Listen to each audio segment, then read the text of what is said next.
something left marks on the oldest light in the universe. Faint rings, cold patches, rotated signals that do not belong inside any model of our cosmos alone. Physicists have been staring at these anomalies for decades, and the explanation that keeps surviving every attempt to dismiss it is the one that should disturb you most. Something existed before our reality began, before the Big Bang, before time, before space, and it left evidence. We are going to follow that evidence into the deepest, strangest corner of physics, through bouncing universes, colliding membranes, and time that dissolves into mathematics. Subscribe if this kind of journey is what you are here for. Prepare yourselves, we begin. The oldest light in the universe arrives from every direction at once. It has been traveling since the cosmos was just 380,000 years old, released in the first moments when the universe finally cooled enough for atoms to hold together. Before that threshold, the entire sky was an opaque fog of charged particles so tightly packed that light could not travel more than a fraction of an inch before being absorbed and scattered back. The universe was, in a very literal sense, blind to itself. Then the temperature dropped past a critical point. Electrons bonded to protons for the first time, neutral hydrogen atoms formed, and the fog cleared. Light that had been trapped for hundreds of thousands of years suddenly had nothing to stop it. It flooded outward in all directions at once, carrying a thermal imprint of the universe's structure frozen into its wavelengths. Those photons have been traveling ever since, stretched by billions of years of cosmic expansion, from blazing energetic radiation all the way down to faint microwaves sitting barely above absolute zero. Scientists built 3 successive generations of satellite instruments to map this ancient glow across the full sky, each mission more sensitive than the last, and what they found is one of the most extraordinary images in all of science. The map shows near-perfect uniformity. In every direction, the temperature is almost identical, varying by only fractions of a millionth of a degree from point to point. These faint temperature variations carry enormous meaning. The slightly denser patches in the early universe pulled more matter toward them over billions of years of gravitational accumulation, seeding the galaxies, galaxy clusters, and vast cosmic web that structures all of space today. Every star, every world, every molecule in every living cell traces its large-scale structural address back to a temperature difference smaller than any thermometer we have ever built could register. This ancient map is the blueprint for everything. But the blueprint carries marks that nothing inside our universe can put there. The first anomaly is the low quadrupole signal. At the very largest angular scales, the scales where the standard cosmological model predicts the most variation, the measured temperature spread is significantly weaker than theory demands. The universe is smoother at its largest scales than 3 decades of cosmological models, satellite observations, and independent research teams can explain.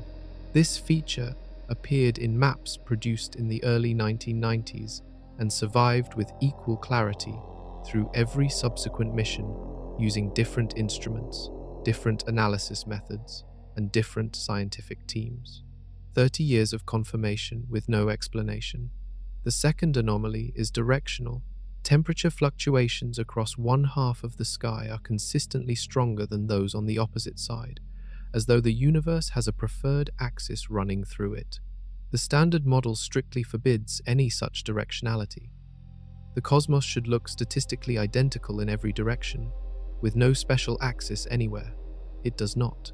Then there is the cold spot, a region of the cosmic microwave background colder than its surroundings, stretching across a patch of sky so large that its probability of forming by chance in any standard model universe is less than 1 in 1,000.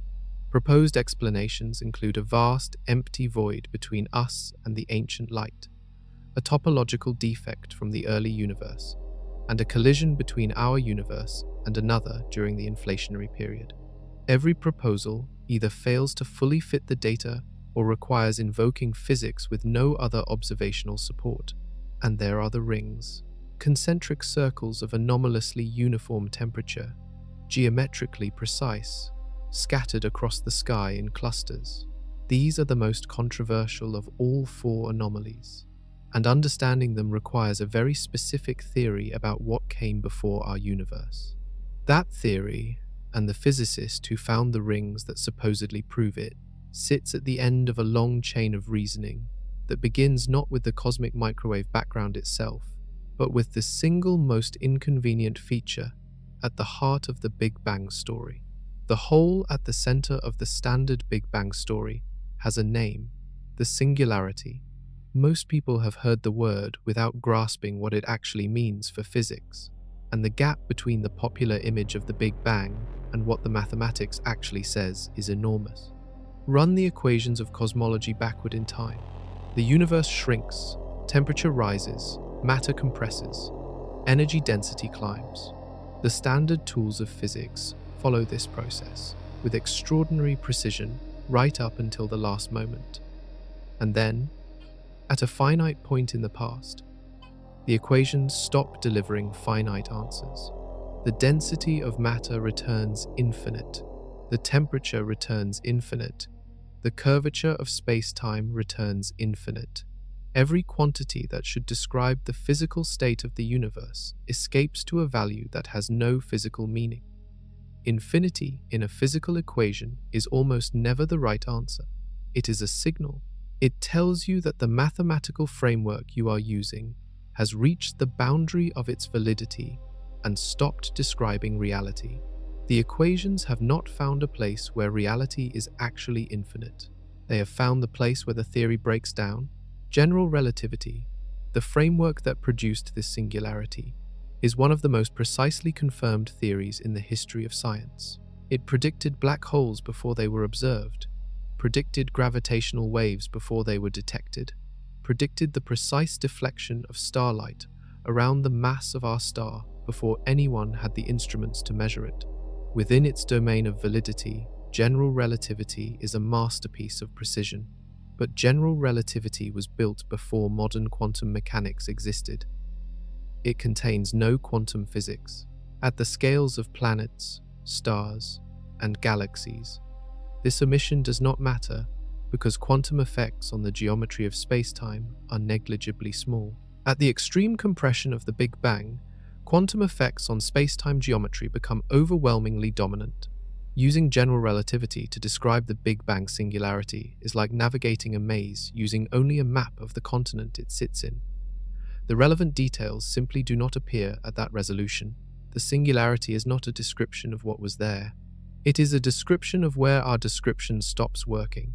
This matters enormously because the initial conditions of everything that followed, the specific distribution of matter and energy, the balance of the fundamental forces, the quantum state from which our universe expanded, all emerged from whatever actually happened at that extreme moment. The story of our universe begins at a place we cannot currently describe, and everything we think we know about the Big Bang is the part of the story that unfolds after that unknown moment, not at it or before it. The fact that our best gravitational theory breaks down precisely at the origin of everything is not a minor technical problem. It is an admission that we do not know how the universe began. And physicists who are honest about this concede that the word singularity is not a description of a physical state. It is a placeholder for an answer we have not yet found. Finding that answer requires a framework that does what general relativity cannot: remain valid at quantum scales, describe the geometry of spacetime when quantum effects on that geometry become dominant, and make predictions about the Big Bang that do not dissolve into infinity. Such a theory does not yet exist in complete form, but one of its most developed candidates makes a specific and radical prediction. It says the singularity is gone, and in its place is something that changes the entire structure of the story. There is a question about the Big Bang that sounds simple until you try to answer it, and then it reveals itself as one of the deepest puzzles in all of physics. What happened before the Big Bang? The naive version of this question imagines the Big Bang as an explosion in an already existing void, something that burst into being inside a pre-existing spacetime. On that reading, there would have been a moment before the explosion and a moment after, and asking about the before would be perfectly sensible. But the Big Bang was not an explosion in space. It was the origin of space itself. Time itself, according to general relativity, began with the Big Bang. The geometry of space-time did not exist before the moment the universe began. In a technical sense, the question of what came before the Big Bang is like asking what is south of the South Pole. It is not a question that general relativity has the tools to answer, because the framework of time breaks down at the singularity. The concept of before has no referent. This answer, while mathematically consistent with general relativity, has never satisfied everyone. The reason it fails to satisfy is precisely the same reason the singularity itself is troubling. General relativity breaks down at the Big Bang singularity. A framework that breaks down cannot be trusted to correctly characterize the nature of time near the singularity. If quantum gravity changes what happens at the extreme density of the Big Bang, it may also change the structure of time near that moment. The conclusion that time began at the singularity was derived from a theory known to be invalid at the singularity. This is a logical problem. The inference is only as reliable as the framework used to draw it. And at the Big Bang, that framework fails. Several physicists have taken this seriously enough to press the question beyond where general relativity's tools reach. If the singularity is replaced by a different kind of physics, as quantum gravity approaches suggest, then the boundary where time appears to end may dissolve into a continuous extension of time that reaches backward before the Big Bang. The question of what came before, rather than being undefined, might be answered by the same physics that removes the singularity. The apparent impossibility of the question would then be an artifact of using an incomplete theory, and the complete theory would make the question perfectly sensible and perfectly answerable. That shift in perspective, from impossibility to inquiry, is what separates the physicists who accept the singularity as the final word on cosmological origins, from those who treat it as a signpost pointing toward undiscovered physics. Those who treat it as a signpost have produced several competing proposals. Some require a prior physical universe. Some require a prior quantum state. Some require structures so abstract that calling them physical seems almost misleading. All of them agree on one thing. The answer exists, it is reachable, and it is far stranger than the comfortable picture in which the universe simply began from nothing, and the question of what came before is meaningless. The most concrete and mathematically developed of these proposals begins with a very specific claim about the nature of space at its smallest possible scale. Space, at the level we interact with it, is smooth. You can divide a region of space into smaller pieces, and those pieces into smaller pieces still, and the process seems like it could continue forever with no lower limit. Standard physics treats space as a continuum, infinitely divisible, with no graininess at the fundamental level. This assumption is built into general relativity, built into quantum field theory, built into every equation that has ever produced a confirmed physical prediction. But it is an assumption, and one framework for quantum gravity proposes that it is wrong. Loop quantum gravity treats space-time as fundamentally granular, at a scale so small that no experiment can yet probe it directly.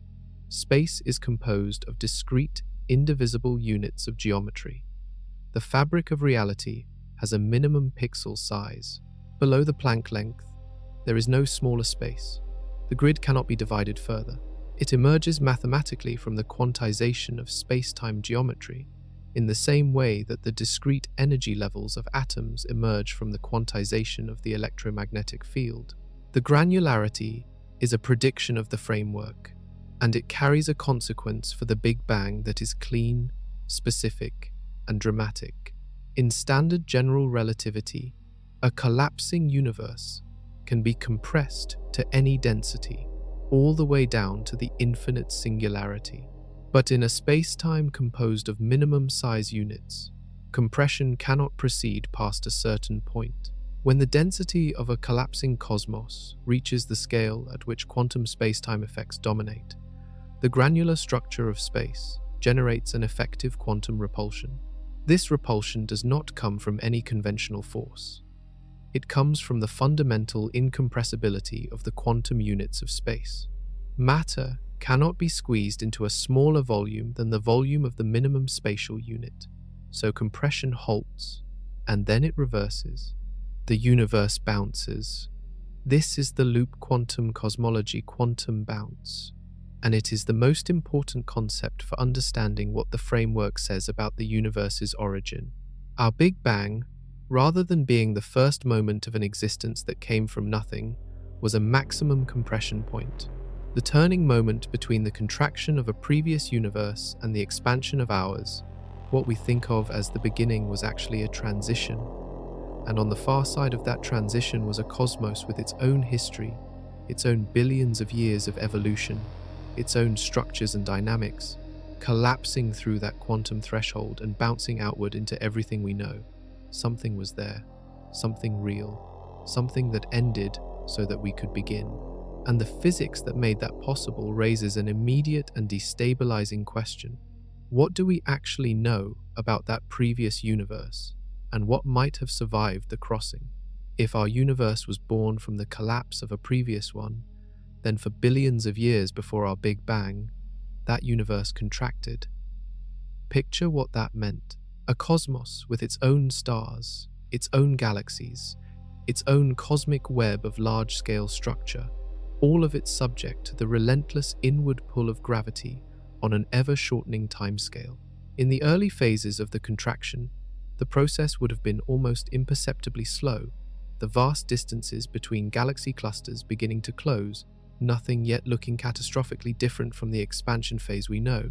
Over billions of years, the distances would have diminished until galaxies were closer, denser, their mutual gravitational attraction accelerating.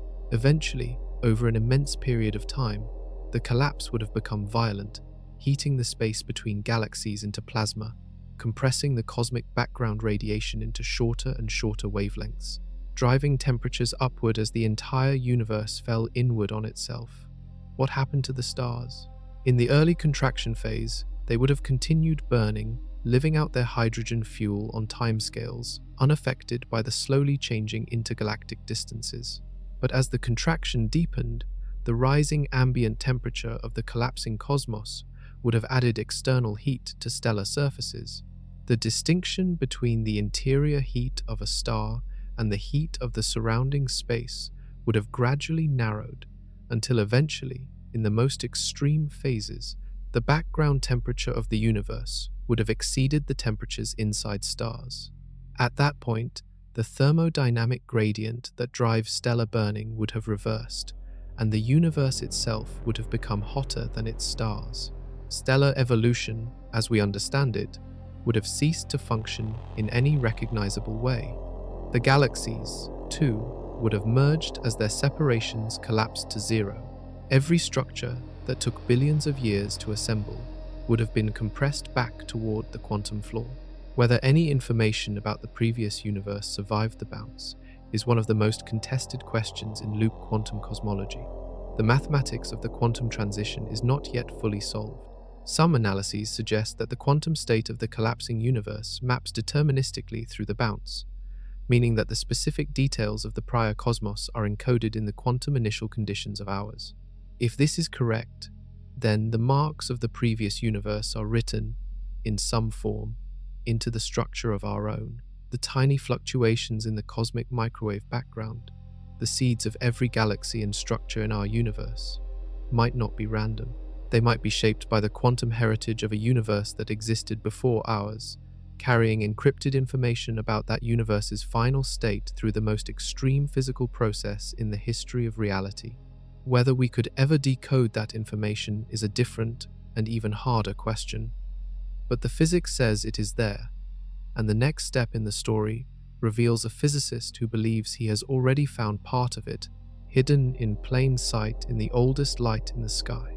Most physical theories about the universe come with a clear distinction between the beginning and the end.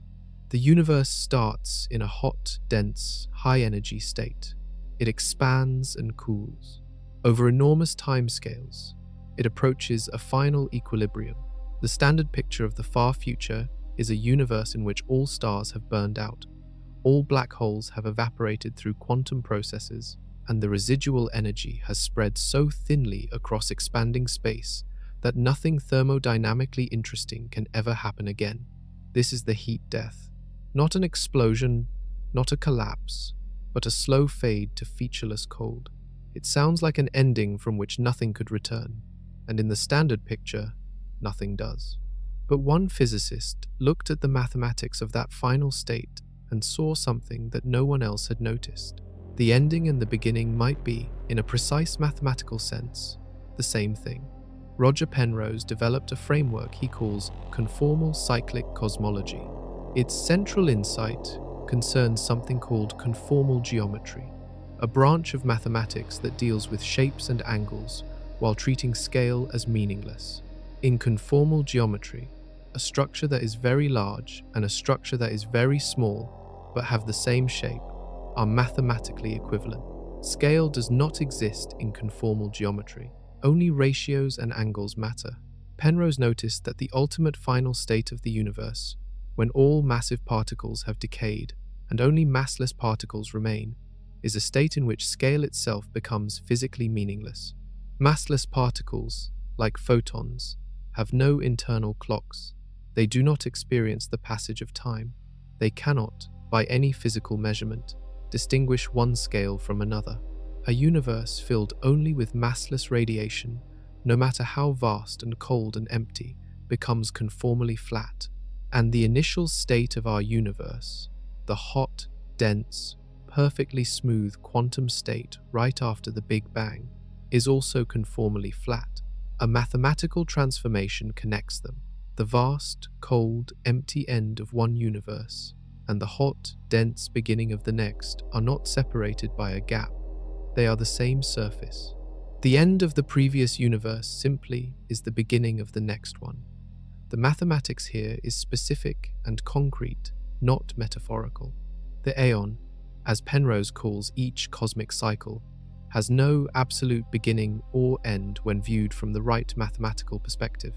The universe passes through its history, reaches the conformally flat endpoint, and that endpoint serves as the Big Bang of the successor universe. The cycle has no first member and no last member. The succession of aeons extends in both directions without limit. Every universe that has ever existed grew from the conformally flat ashes of the one before it. Our universe grew from the ashes of an aeon that is now, from our perspective, in the infinite past, separated from us by a mathematical transformation that maps enormous scales to tiny ones. The structure of that previous aeon is not entirely erased by the transformation. It leaves a specific imprint, and Penrose believes he has found it. The imprint that conformal cyclic cosmology predicts would have been left by the previous aeon is specific, testable, and strange. In the aeon before ours, black holes existed. Black holes in the previous aeon would have consumed enormous amounts of matter and radiated it away through quantum processes over vast cosmic timescales. The final moments of a supermassive black hole's evaporation, when the last of its mass was radiating away, would have produced a burst of highly uniform, low-entropy radiation spreading outward in a sphere through the dying universe. That sphere of uniform radiation, moving outward through the conformally flat final state of the previous aeon, would have been imprinted onto the initial state of our universe through the conformal transformation. The imprint would appear in our universe as a ring, a circular region in the cosmic microwave background, where the temperature variance is anomalously low because the radiation that seeded that region arrived from one of those final black hole evaporation events in the prior eon. The prediction is precise. The rings should be circular. They should appear at specific angular scales, and they should cluster statistically, because the previous aeon produced not one supermassive black hole but many, and each one's death would have left its own ring. Penrose and his collaborators searched the cosmic background radiation data for exactly these features. They reported finding them. The rings are there, statistically concentrated, geometrically circular, persistent across different analysis methods. His critics responded immediately, and the argument that followed has never been fully resolved. They claimed the rings are consistent with random noise, that the statistical methods used to find them are flawed, that the apparent clustering could arise from any map with this ancient light's known power spectrum. Penrose's team contested every one of these objections. The back and forth has continued for 15 years. The cosmic microwave background data sits in databases accessible to any research team on the planet, and the rings are still there, still being analyzed, still being argued over. But the controversy over the rings is inseparable from a broader controversy about the cosmic background radiation anomalies generally, because the rings are not the only unexplained feature in that ancient light. The anomalies in the cosmic microwave background are not a single puzzle with a single explanation. They are 4 separate puzzles that happen to occupy the same map. The low quadrupole anomaly, where the universe has less large-scale variation than the standard model predicts, could be a statistical fluke, but 3 satellite missions over 30 years make that increasingly hard to accept.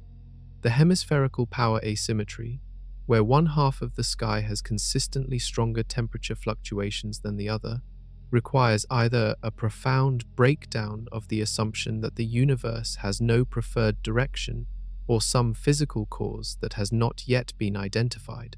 The cold spot, that vast region of anomalous coldness covering a patch of sky too large to have formed by any standard process, has resisted every conventional explanation proposed for it over 2 decades. And the rings, those concentric circles of uniformly low temperature variance, require either a specific exotic process operating in the previous cosmic aeon, or a statistical interpretation that Penrose's team has consistently disputed. Each anomaly carries its own probability. The cold spot alone has a probability of forming by chance in a standard model universe that sits below 1 in 1,000. The hemispherical asymmetry has a similar statistical significance. The low quadrupole has survived 3 independent confirmation missions. The rings have survived 15 years of methodological dispute. Taken together, the 4 anomalies constitute a pattern of persistent, confirmed, unexplained features in the oldest light available to science. And the explanations on offer divide sharply into 2 categories. One category involves only processes inside our universe, inflation models with specific shapes, rare statistical fluctuations, systematic errors in data analysis. The other category requires something outside or before our universe, a prior aeon whose black holes left rings in our this ancient light, a collision with a neighboring bubble universe that bruised our sky, or a quantum inheritance from the collapsing universe that preceded our Big Bang. Distinguishing between these categories requires better instruments, better theoretical predictions, and better statistical methods. It also requires following each competing framework all the way to its own conclusions, because the implications are so different from one another that the right answer will not just explain the cosmic microwave background, it will tell us what kind of universe we are living in and what lies beyond it. The picture of the universe that emerges from loop quantum cosmology and conformal cyclic cosmology shares a common structure.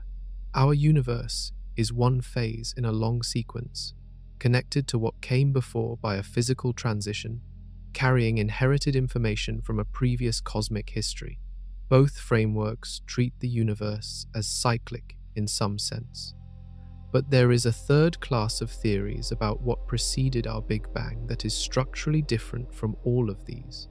Rather than tracing the universe back through a sequence of prior universes, it proposes that our universe is embedded in something vastly larger, an infinite, eternal, ever-expanding quantum background from which universes are constantly being born.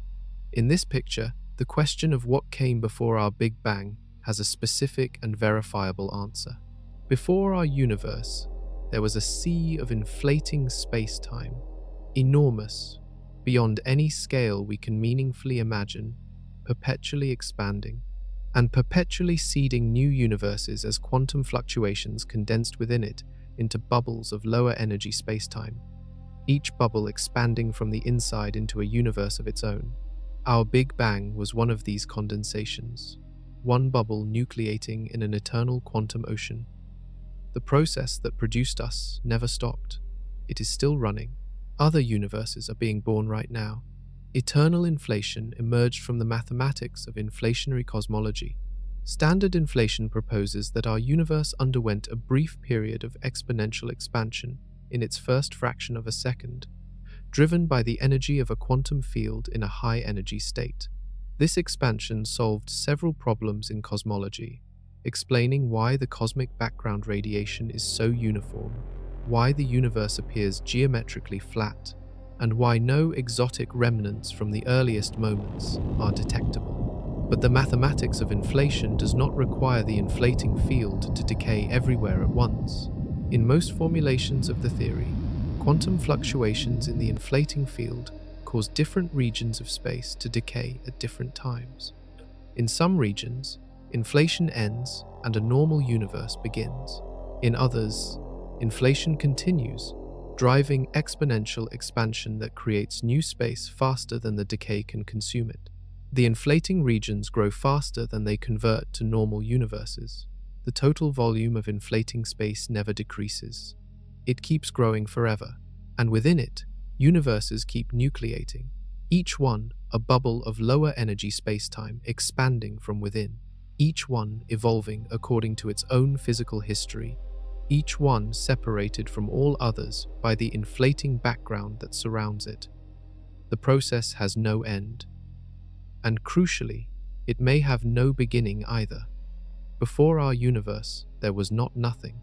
There was an infinite, eternal medium of quantum potential, expanding without limit, generating new universes as an intrinsic consequence of its own dynamics.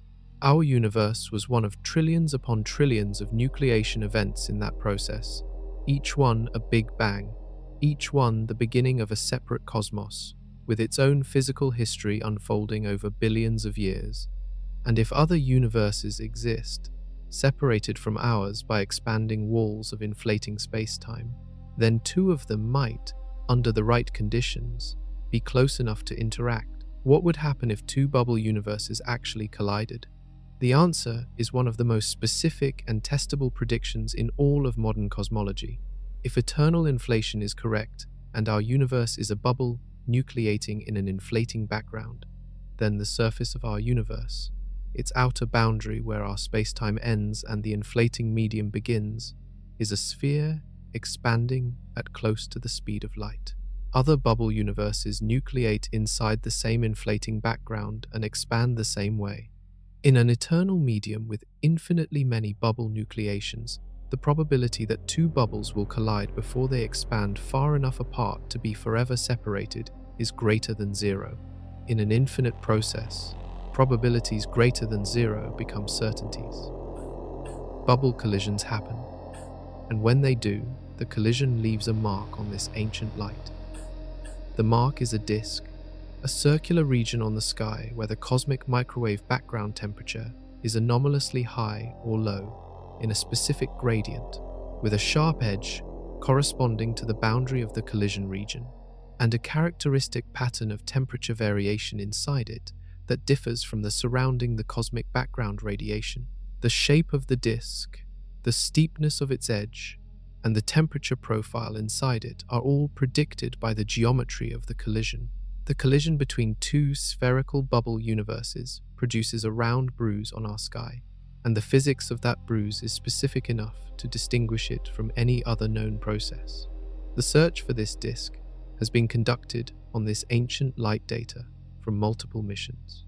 No confirmed detection has been made, but absence of confirmation is not confirmation of absence, particularly when the instruments doing the searching are operating at the edge of their sensitivity. The disk, if it exists, might be subtle enough to require the next generation of the cosmic microwave background telescopes to resolve with confidence. researchers have identified candidate features in the data, regions that superficially resemble the predicted disk signature, but none has survived the full battery of statistical tests required to rule out other explanations. The search continues, and its result will matter enormously, because a confirmed bubble collision disk would be the first direct observational evidence that other universes exist, that the multiverse is real, and that our universe is one of a vast, possibly infinite family of separate spacetimes. The absence of a disk would constrain how many bubble nucleation events could have occurred near enough to us to collide, providing a quantitative test of eternal inflation itself. Either outcome is scientifically valuable, and while the search proceeds, there is yet another class of theories about what preceded our Big Bang, one that places the origin of everything in a collision of a completely different kind, between structures so exotic that even the word universe seems insufficient to describe them. String theory begins with a proposal that sounds modest. The fundamental constituents of reality are not point particles, but tiny vibrating filaments of energy. This change in the description of the smallest things has enormous consequences. The mathematics required to make a consistent quantum theory of these strings demands that spacetime have more dimensions than the 4 we observe. String theory requires 10 dimensions, minimum, our 4-dimensional universe, the 3 spatial dimensions we can point to, and the 1 dimension of time, is embedded inside a higher dimensional space whose extra dimensions are curled up too tightly for any current experiment to detect. These extra dimensions are not exotic additions invented to fix a problem. They are mathematical necessities that emerge from the consistency requirements of the theory, and they suggest a picture of the universe's structure that is radically different from anything in standard cosmology. In string theory, the large-scale structure of reality consists of objects called membranes, or branes for short. A brane is a surface of specified dimensions embedded in the full higher dimensional space. Our universe may be a 3-dimensional brane floating in a higher dimensional bulk, a vast geometric void whose dimensions we cannot access directly. Within this bulk, other branes may exist, parallel surfaces drifting through the higher dimensional space. We would have no direct way to observe them. Their matter and forces, if they have them, would be confined to their own surface, just as ours are confined to ours. They would be invisible to our instruments. But gravity is not confined to branes. Gravity propagates through the bulk, and 2 branes drifting through a higher dimensional void could, under the right conditions, approach each other through the extra dimensions until they collide. The ekpyrotic model proposes exactly this as the explanation for our Big Bang.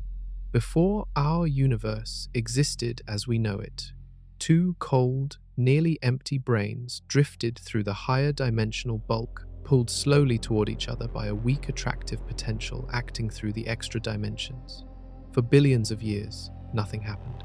The 2 branes were vast, dark, geometrically simple surfaces, almost entirely empty of matter and energy, slowly closing the gap between them through a direction that is invisible to anything living on either surface. Then they collided.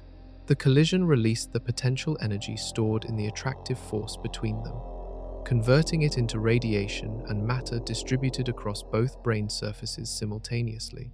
On our brane, this appeared as the Big Bang, a sudden filling of 3-dimensional space with an enormous density of hot radiation and matter, the beginning of our entire cosmic history. Creation was not a singularity in time. It was an impact in a higher dimensional space, a traffic accident between 2 pre-existing geometric structures that had been approaching each other for an incomprehensible span of time across a dimension we cannot see. Before us, there was no nothing. There were 2 branes, each already a kind of universe, separated by a gap that took an eternity to close. When it finally closed, we were the result.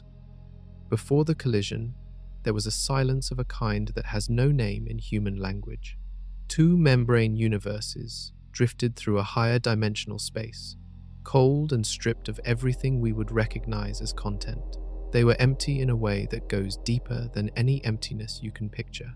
Not like a room with the furniture removed, but like the idea of a room before anything physical has been placed inside it. These membranes had existed for a span of time so vast that our cosmological timescales look brief by comparison. Billions of years? Try trillions. Perhaps far longer. They simply drifted, flat and featureless, through dimensions that our three-dimensional minds have no instinct for navigating. The model that describes all of this is called the ekpyrotic scenario, and it grows out of string theory. In string theory, the universe we inhabit is a three-dimensional surface, a brain, floating inside a higher dimensional space called the bulk. Our familiar dimensions of length, width, and height are real, but they are like the surface of a page suspended inside a room, genuine but not the whole story. Other brains can drift through the bulk alongside ours, and gravity can reach between them across dimensions we cannot directly observe. In the ekpyrotic model, the Big Bang was an impact. Two brains collided. The energy of that collision converted itself into the hot, dense plasma we have always called the beginning. Every photon in the cosmic microwave background, every proton inside every atom in your body, every gravitational wave currently expanding through the farthest corners of the observable cosmos. All of it traces back to the moment two cold, featureless, geometric surfaces touched each other across a gap in hidden dimensions.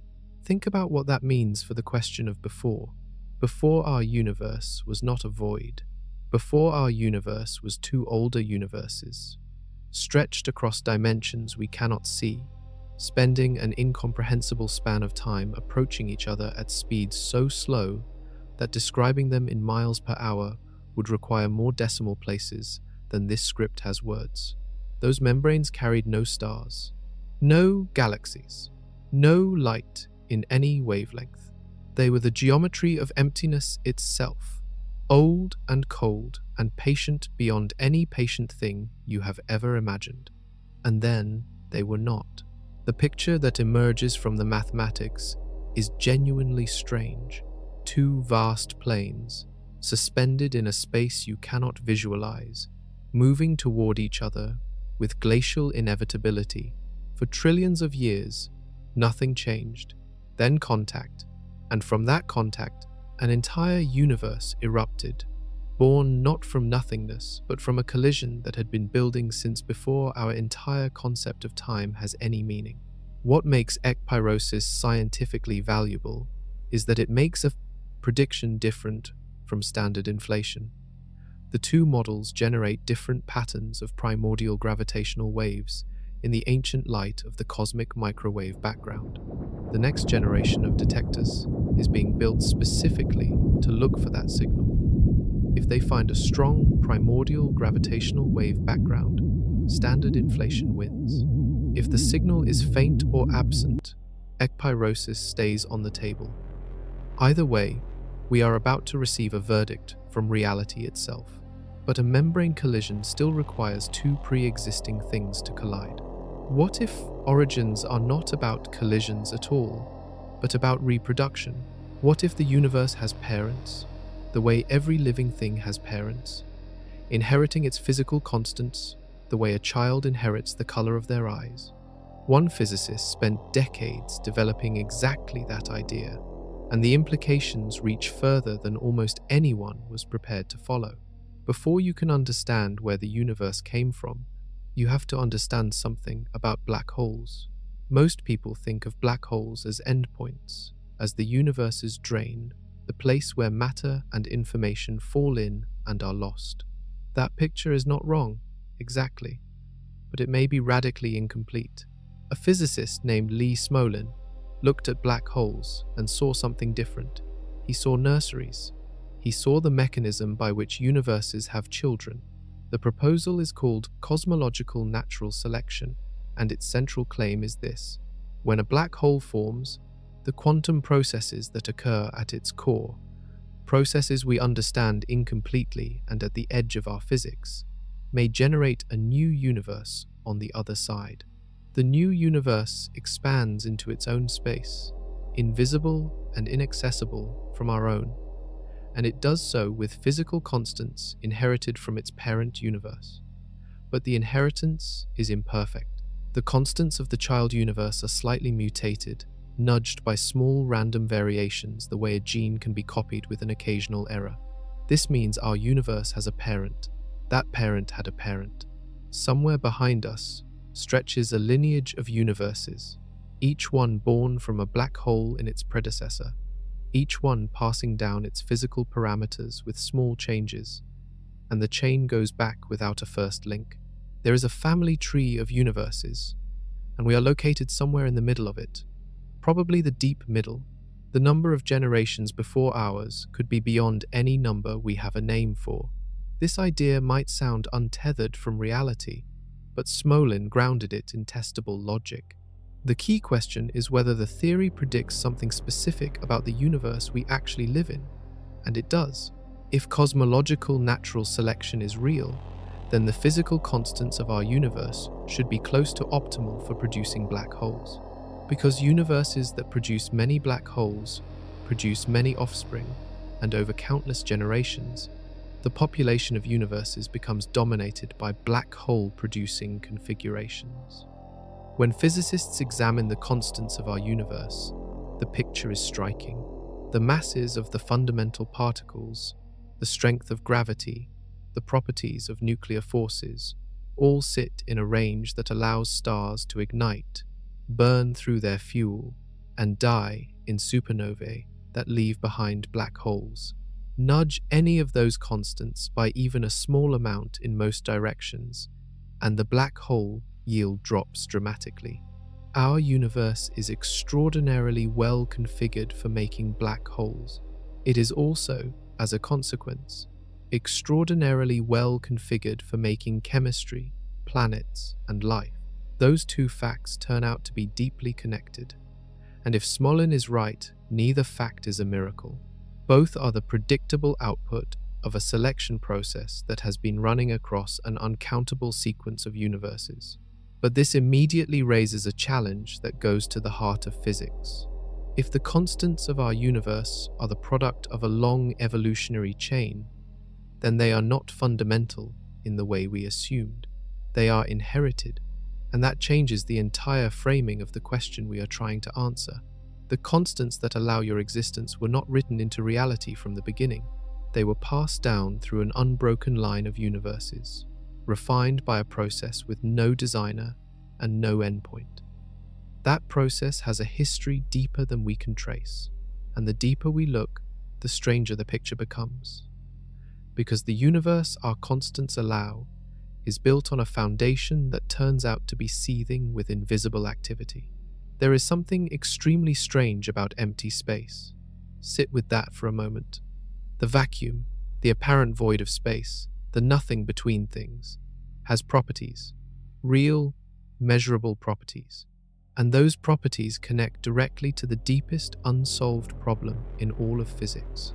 The story begins with quantum field theory. In this framework, reality is made of fields, not particles. Particles are excitations in those fields, like ripples on a pond. The electron field, the photon field, the quark fields, these are the fundamental fabric of the universe, and they fill all of space. When we say a region of space is empty, we mean those fields are in their lowest energy state. We mean the pond is calm. But quantum mechanics does not allow a field to be perfectly calm. Heisenberg's uncertainty principle puts a hard limit on how precisely you can specify both the value of a field and its rate of change simultaneously. A perfectly still field would violate this limit. So, even in its lowest state, every quantum field fluctuates constantly, buzzing with tiny oscillations that no measurement can ever fully suppress. These are called vacuum fluctuations, and they are genuine physical activity happening in every point of what we call empty space. The proof is a famous experiment called the Casimir effect. Take two flat metal plates and position them in a vacuum, a fraction of a millimeter apart. Between the plates, only vacuum fluctuations with wavelengths small enough to fit in the gap can exist. Outside the plates, the full spectrum of fluctuations is present. This creates a pressure imbalance, more vacuum activity pushing inward from outside than there is pushing outward from the gap between the plates. The result is a measurable force that pushes the plates together. The void has energy, and that energy pushes physical objects. This has been measured in a laboratory with ordinary equipment. The nothing between things exerts force, so the vacuum is alive. Every cubic centimeter of apparently empty space seethes with virtual particle pairs flickering in and out of existence on timescales, shorter than any measurement can capture. Fields humming in their ground states, energies accumulating at every frequency simultaneously. And then physicists did the calculation. They added up all those vacuum energy contributions from all the quantum fields. The theoretical prediction for the energy density of the vacuum came out to a number that is larger than the observed value by a factor of 10 raised to the power of 120. That is a 1 followed by 120 zeros. If your prediction were off by that amount in everyday life, you would calculate that a teacup holds enough water to fill all the oceans. Then multiply that quantity by every atom in the visible universe, and still fall dramatically short of your error. That colossal discrepancy has a name. It is called the cosmological constant problem, and it is the worst numerical prediction in the entire history of science. Something reduces the vacuum energy from that incomprehensible theoretical value to the vanishingly small observed value. We do not know what that something is. No theory in physics explains it. The gap sits at the center of cosmology like a wound that refuses to close. And this problem connects directly to the question of before, because if the cosmological constant were even slightly larger than it is, still vastly smaller than the theoretical value, but larger than observed, the universe would have expanded so violently after the Big Bang that no galaxies could have formed, no stars, no planets, no chemistry. The question of what came before would be irrelevant because there would be no one left to ask it.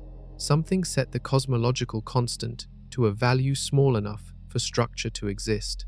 That something is either an extraordinary fine-tuning in the early universe, or a mechanism we have not discovered, or a vast ensemble of universes with different vacuum energies in which observers only appear where the value happens to be right.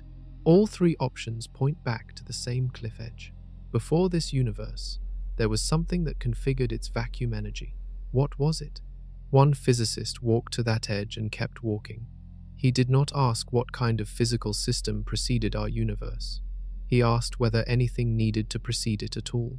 His answer drew a line between two camps in theoretical physics that has never fully closed. The physicist's name was Alexander Vilenkin, and his proposal arrived in the early 1980s as a paper that many people initially dismissed and many more found deeply unsettling. The proposal was that the universe quantum tunneled into existence from a state of literally nothing. Vilenkin did not mean a quantum vacuum teeming with virtual particles. He did not mean a prior cosmic epoch before ours. He meant genuine mathematical nothing. No space, no time, no fields, no substrate of any kind. A state with zero size, zero content, and zero duration. The mechanism he invoked is quantum tunneling. You have encountered tunneling already in this script, in the context of nuclear fusion. Tunneling is the quantum process by which a system transitions between states by passing through a barrier that classical physics would forbid it to cross. A uranium nucleus tunnels through the energy barrier, holding it together, and ejects an alpha particle. Protons in stellar cores tunnel through the barrier that would otherwise prevent them from fusing at the temperatures that actually exist in stars. Tunneling is not exotic speculation. It is the engine of nuclear physics, the mechanism of radioactive decay, the reason transistors function. It is among the most thoroughly verified phenomena in all of science. Vilenkin applied tunneling to the universe as a whole. He treated the universe as a quantum system with a wave function. In quantum cosmology, you can assign probabilities to different states of the universe, including the transition from one state to another. Vilenkin calculated the probability that a universe could tunnel from a state of zero spatial size, from a point of no extension, no time, no physical content, to a small but finite size, from which normal inflationary expansion would take over. The calculation returned a non-zero result. The universe arose from nothing because quantum mechanics permits it.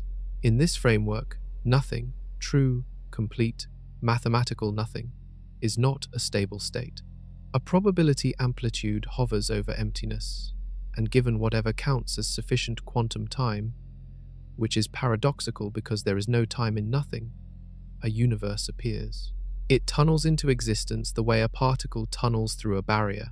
The universe is a quantum event with no prior cause, not because causality breaks down, but because the precondition for causality was itself part of what appeared. The equations Vilenkin used are real. They are based on the Wheeler-DeWitt equation, which applies quantum mechanics to the geometry of spacetime. The results are real. The interpretation is contested, but the mathematics does not lie.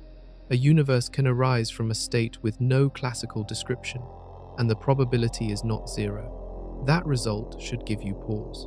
If the universe can arise from nothing by quantum tunneling, then the question of what came before may have a deeply strange answer.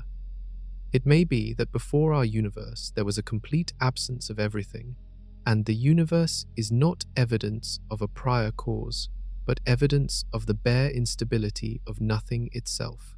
But another pair of physicists arrived at a different route to a similar conclusion, and their version was simultaneously more elegant and more disturbing, because their solution did not just remove the answer to the question of before. It removed the question entirely.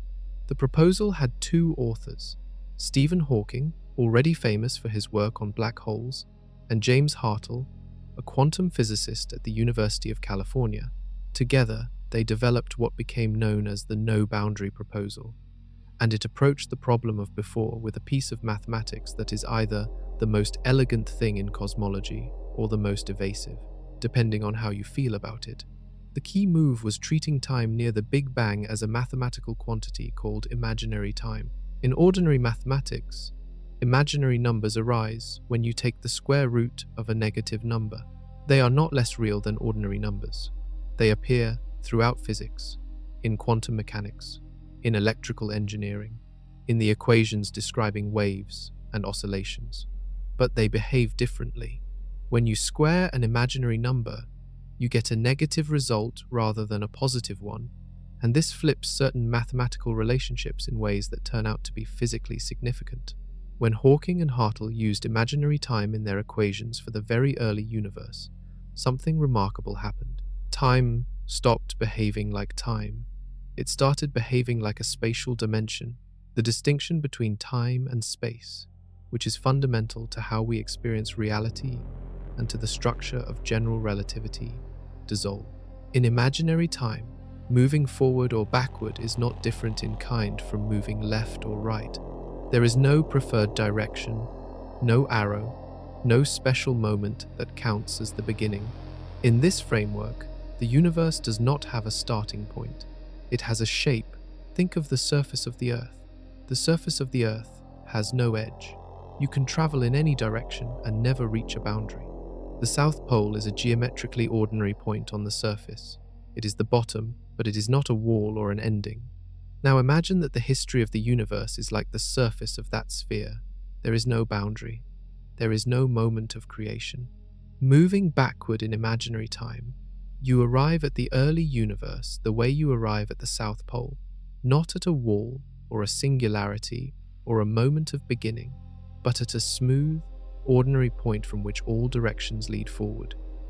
In this model, asking what happened before the Big Bang is like asking what lies south of the South Pole. The question does not fail because the answer is hidden. The question fails because the geometry does not permit the region the question is asking about. Before evaporates, not because we answered it, but because the structure of space-time near the beginning rounds off before the concept of before can take hold. The no-boundary proposal is beautiful. It resolves the problem of the initial singularity by eliminating it. It sidesteps the question of before without invoking any prior universe or any external cause. It simply says that time, near the beginning, was not time in the way we understand the word. But when other physicists went back and checked the calculation more carefully, the picture became far more complicated than Hawking had presented. And the complications were serious enough that the elegant resolution began to look like it might be pointing somewhere very strange indeed. When Hawking and Hartle first presented the no-boundary proposal, the calculation they provided was approximate. It was a sketch of the idea, sufficient to establish the basic shape of the answer. But physics lives in the details, and other researchers began working through the full calculation with more precision. And what they found was not a reassuring confirmation of the original result. The more rigorously they calculated, the more the universe the equations predicted began to diverge from the universe we actually inhabit. The technical problem is called the path integral. In quantum mechanics, when you calculate the probability of a transition between two states, you sum over all possible paths connecting them, weighting each path by a factor related to its action, a measure of how physically plausible the path is. Feynman developed this approach for ordinary quantum systems, and it works beautifully. When Hartle and Hawking applied the same method to the geometry of space-time near the Big Bang, using imaginary time to make the calculation tractable, the sum they needed to compute turned out to be extremely sensitive to which paths you included and how you weighted them. Subsequent analysis found that when you take the path integral seriously, when you include all the path possible geometries that contribute, not just the ones that look like smooth round-offs near the beginning, the dominant contributions to the sum often come from geometries that predict an unstable, rapidly collapsing universe rather than a smoothly expanding one. The universe most naturally produced by the Hartle-Hawking wave function under rigorous calculation appears to be one that collapses back in on itself almost immediately. A universe with large quantum fluctuations. A universe hospitable to neither stars nor galaxies, nor any structure at all.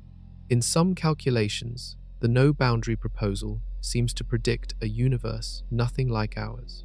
One of the most elegant attempts to eliminate the problem of before may have an answer that cannot include us. It may solve the question of cosmic origins while simultaneously predicting a cosmos in which the question of cosmic origins is never asked, because no mind ever forms to ask it. This is a genuine crisis in quantum cosmology, a proposal that was celebrated for its elegance, that removed the awkward question of what came before by removing the geometry in which before is meaningful, turns out to be far more fragile than it appeared. Its predictions depend sensitively on assumptions about the path integral that physicists have not agreed on. Different groups of researchers using different but equally defensible approaches to the same calculation get radically different answers about what kind of universe the no-boundary wave function predicts. The debate is unresolved. The no-boundary proposal is neither confirmed nor abandoned. It sits in the peculiar limbo that characterizes many of the deepest ideas in theoretical physics, too elegant to discard, too problematic to accept completely, surrounded by decades of technical argument that has not converged. But there is something else the Hartle-Hawking proposal touches on that deserves its own attention, something more fundamental than the question of whether it predicts our universe correctly. The proposal says that time near the Big Bang was not time as we understand it. And if that is true in even the most limited sense, then the arrow of time, the reason the past is different from the future, the reason you remember yesterday and not tomorrow, becomes something that requires its own explanation. Because the underlying equations of physics offer no such explanation. Ask any physicist whether the fundamental laws of nature treat time as having a direction, and the honest answer is no. The equations of classical mechanics work equally well run forward or backward. The equations of quantum mechanics have no preferred temporal direction built in. The equations of general relativity describe the geometry of space-time, and that geometry can be curved in many ways, but nothing in the equations demands that processes run in only one direction. If you filmed a collision between two billiard balls and then played the film in reverse, the reversed version would obey the same physical laws as the forward version. You would have no way to know which was which from the physics alone. This symmetry holds even at the deepest level. The standard model of particle physics, which describes all known particles and forces, is nearly time-symmetric. There is a tiny violation involving certain exotic particles, but it is far too small to explain the dramatic asymmetry between past and future that shapes every aspect of your experience. You remember yesterday. Coffee cools but does not spontaneously heat up.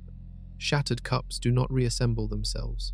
These asymmetries are among the most obvious features of reality, and yet they do not appear in the fundamental equations. Where does the arrow of time come from? The answer that physicists have converged on, though it raises more questions than it resolves, is that it comes from the starting conditions of the Big Bang. The early universe was in a state of extraordinarily low entropy, extraordinarily high order, and the second law of thermodynamics, which says that entropy always increases, pushes everything forward from that ordered beginning into the increasingly disordered future. We remember the past because records can only form in low entropy conditions. Things break and do not reassemble because the configurations that count as broken are vastly more numerous than the configurations that count as assembled. The arrow of time is real, but it is not written into the laws. It is written into the starting conditions. And that leads directly to the most uncomfortable question in all of cosmology. Why were the starting conditions of the universe so extraordinarily ordered? The universe began in a state of improbably low entropy.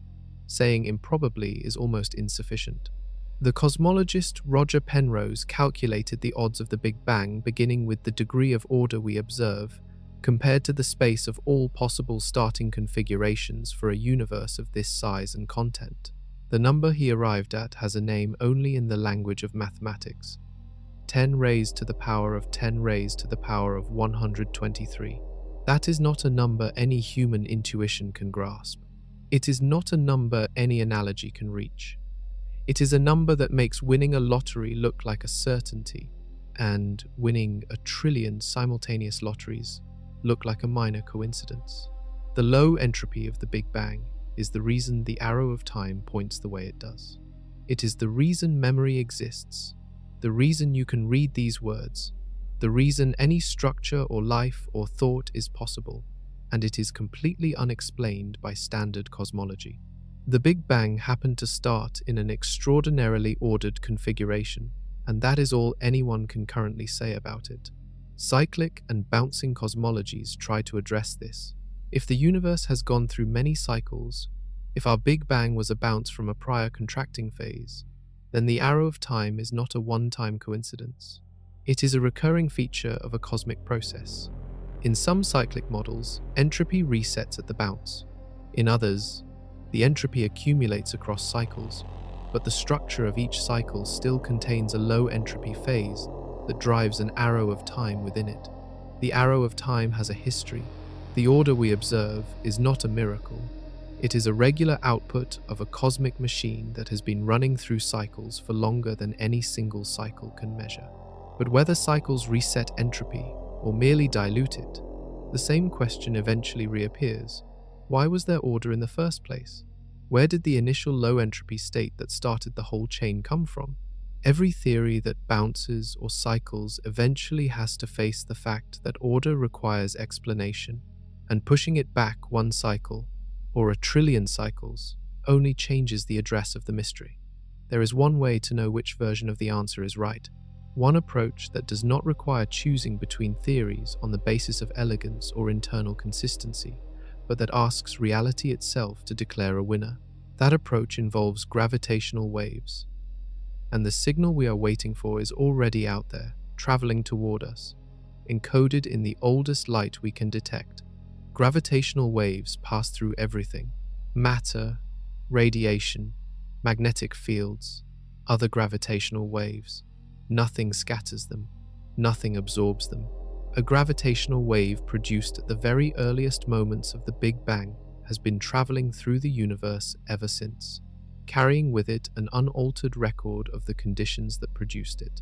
It passed through the epoch of nucleosynthesis, through the era of recombination when atoms formed and the universe became transparent to light, through hundreds of millions of years of cosmic dark ages, through the formation of the first stars and galaxies, and it is still propagating today, right through the walls of the building you are in, right through your body, diminished by the expansion of space, but not destroyed. Every model of what came before the Big Bang makes a different prediction about the spectrum of primordial gravitational waves. Standard inflation predicts a specific pattern, with fluctuations at particular scales. Ekpyrosis, the brain collision model, predicts a vastly weaker signal. Bouncing cosmologies predict distinct signatures that depend on the details of the bounce. Smolin's cosmological natural selection, Vilenkin's tunneling from nothing, the Hartle-Hawking no-boundary proposal. Each one predicts a slightly different imprint on the gravitational wave background. These differences are measurable, not with today's technology, but with instruments that are being designed and built right now, aimed at the polarization of the cosmic microwave background, the ancient light that still fills every corner of the universe. The gravitational wave background leaves a characteristic fingerprint on that polarization, a pattern called B-mode polarization, and the precise shape of that fingerprint encodes the entire story of what happened at the moment of creation. We are one generation of instruments away from knowing. The signal exists, the physics is understood, the question of what came before our universe, the question that has occupied the deepest thinkers in theoretical physics for decades, is about to become an experimental question with an experimental answer. The theories are not equivalent, and reality will not let them remain so forever.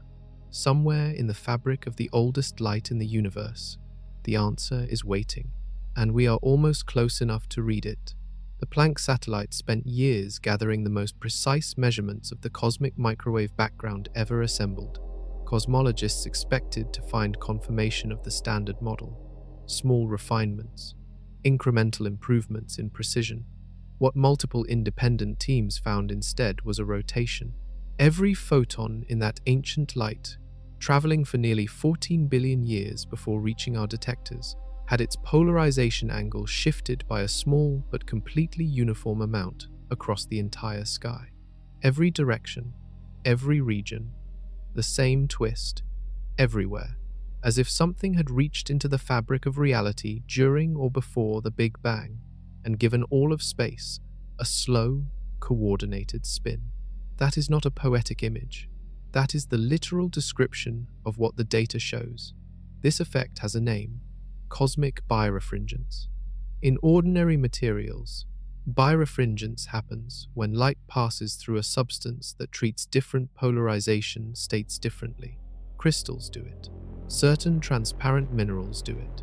The effect rotates light as it passes through. Cosmic birefringence is the same phenomenon at cosmological scale, applied to every photon in the observable universe simultaneously. For this to happen, a field would have had to exist that coupled to every photon in the universe and rotated their polarization as they traveled, a field present everywhere at once, operating on a scale that encompasses everything we have ever observed or ever could observe. The most natural candidate is an axion-like field, a category of particle predicted by some extensions of the standard model but never directly detected. An axion field active during or before inflation could have imprinted the same rotation on every photon produced during recombination, leaving a uniform birefringence signal across the whole sky. If that explanation holds, the twist in the polarization of the cosmic background radiation is a physical fossil. It is a direct measurement of a field that operated before the universe had cooled enough to form its first hydrogen atom, before the first proton had captured an electron, before the first stable structure in our cosmos had assembled itself. The field was spinning space itself, and the light carries the scar of it. The researchers who found this result tested it against every known source of error they could construct: instrumental effects, frequency-dependent artifacts, calibration biases, systematic offsets from the satellite's orientation. The rotation persisted through every test. Multiple independent groups using different analysis methods arrived at the same value, around 1/4 of a degree, small but unmistakable and consistent across the entire sky. The signal is not noise. It is not an artifact of the telescope or the analysis pipeline.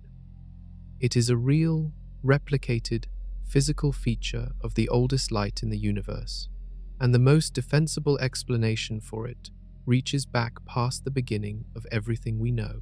This changes something important about how cosmologists think about this ancient light itself. That ancient light had long been treated as the cleanest, most pristine dataset in all of physics, a snapshot of the infant universe so stable it served as the bedrock for everything we thought we understood. The anomalies in that map, the cold spot, the power asymmetry, the strange alignment of the lowest frequency modes, had been discussed and half dismissed as statistical coincidences. Cosmic birefringence cannot be dismissed the same way. The cosmic microwave background is not just a baby photograph of our universe. It is a document, and part of what is written on it was written before the universe as we know it existed. A field from before our universe touched every photon in our sky. That field had to come from somewhere. And the moment physics starts asking where a pre-inflationary field came from, it runs directly into the most disturbing feature of its own most fundamental equation.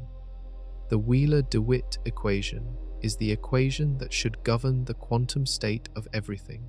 It is the deepest level at which physics can describe the universe, the closest thing science has to an equation of the whole. Physicists derived it in the 1960s by applying the principles of quantum mechanics to gravity itself, attempting to write a single equation that would describe the universe the way the Schrödinger equation describes an atom. The Schrödinger equation tells you how a quantum system evolves over time. You put in the state of the system at one moment, and the equation tells you what state it will be in at the next moment. Time is the variable the equation moves through. The Wheeler-DeWitt equation does the same job for the entire universe. It takes the quantum state of all matter, all energy, all geometry, and describes what it is. Physicists expected it to work just like the Schrödinger equation, with time flowing through it as the independent variable. When they wrote it down and stared at it, they found something that stopped the field in its tracks. Time is not in it. The equation has no time variable. The thing that describes the quantum state of the entire universe, every particle, every field, every photon from before the Big Bang, the complete wave function of all existence, does not include time as a variable at all. Physics wrote its most ambitious equation, the one meant to describe everything, and time refused to appear. The absence of time in this equation is a structural feature of what happens when you try to write quantum mechanics for a system that contains everything, including the clocks you would use to measure time. Every clock is inside the system. Every reference frame is inside the system. Every observer is inside the system. When you include everything in the equation, time disappears, because time was always a relationship between subsystems, a way of comparing clocks to the things they measure. When there is no outside, there is no clock, and without a clock, time has no place in the equation. What physicists found instead was an equation describing something that does not evolve, the wave function of the universe. According to this equation, is a static, mathematical object. It contains what looks like time from the inside, the way a novel contains the impression of time, even though all its pages exist simultaneously. From the perspective of any observer, inside the wave function, time flows. Events happen in sequence. Cause precedes effect. But the wave function itself, the total quantum state of everything, does not change. It simply is. It exists the way a mathematical truth exists. without being located in any moment, without passing through any sequence of states. This means the Big Bang is not an event in time, it is a feature of the wave function, a structure inside a timeless mathematical object. And if that is true, then the question everyone keeps asking, the question this entire investigation has been circling, has to be asked differently. The answer will not be what anyone expected. If time does not exist at the most fundamental level, then the phrase "before the Big Bang" does not mean what it appears to mean. It cannot refer to an earlier moment, because moments require time, and time is not fundamental, it is emergent. It is something that appears inside the wave function, rather than something the wave function exists within. Time is a secondary phenomenon, like temperature, which is not a fundamental property of individual particles, but arises from the collective behavior of enormous numbers of them. Temperature emerges, pressure emerges, and time, according to the Wheeler-DeWitt equation, emerges too. The technical mechanism for how this works is called the Page-Wouters mechanism, developed in the 1980s. The idea is that time emerges from entanglement.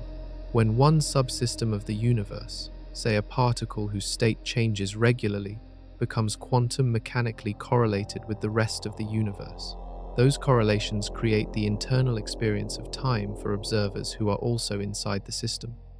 The clock does not tick in absolute time. The clock is entangled with everything around it, and the entanglement produces the experience of change, of before and after, of causality. From inside, it is indistinguishable from absolute time, from outside, if outside had any meaning. It is a pattern of correlations in a static object. This is verified experimentally. A team of researchers in Italy, in 2019, performed a quantum experiment that directly demonstrated the Page-Wouters mechanism in a small quantum system. They showed that time, as experienced internally by an observer inside the system, emerged from entanglement, even though the total quantum state of the system was static. Time appeared from inside. Outside, nothing was moving. The experiment confirmed, in a laboratory setting, the core idea behind the Wheeler-DeWitt equation's most disturbing implication. So when we ask what existed before the Big Bang, we are asking the wrong version of the question. We are asking about events in time, when time is itself the thing that needs explaining. The real question is what the wave function looks like in the region we call the Big Bang, and what it looks like outside that region.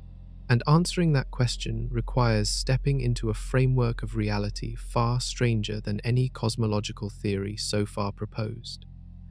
If time is not fundamental, but emergent, condensing out of something deeper the way temperature condenses out of molecular motion, then the question of what came before the Big Bang is really a question about the conditions from which time itself crystallized. Something existed before time existed, and that something, whatever it was, operated according to different rules from anything that has ever been directly observed, because every observation that has ever been made has been made in time, by observers who are inside the wave function and cannot step outside it. What kind of structure can exist without time? The Wheeler-DeWitt equation itself is one answer. It is a mathematical object that contains within it the appearance of time, the way a static wave function can contain the internal experience of duration and change. But it does not itself change. It does not evolve. It does not pass through states. It exists in the only way mathematical truths exist, outside any temporal framework. The equation describes reality at a level more primitive than time, a level where the question is not what happened next, but what the entire structure looks like all at once, where all at once has no temporal meaning at all. This is the ledge where most scientific discussions stop. It is uncomfortable to imagine that the universe might rest on a foundation that does not include time, because every human intuition about cause and effect, before and after, action and consequence, is built on the assumption that time is real and fundamental. If time is emergent, those intuitions are not wrong exactly. They are local. They work inside the wave function for the same reason they evolved inside the wave function. But at the deepest level, they describe a derived phenomenon, not the ground floor. And the ground floor, according to one physicist's proposal, is something even stranger than a timeless equation. It may be that the ground floor is not physics at all. Max Tegmark is a cosmologist at the Massachusetts Institute of Technology, and his proposal takes the logic of the Wheeler-DeWitt equation to its absolute limit. The equation describes the universe as a mathematical structure. The universe behaves like a mathematical structure in every experiment ever conducted. Every physical law can be expressed as mathematics. Every measurement produces a number.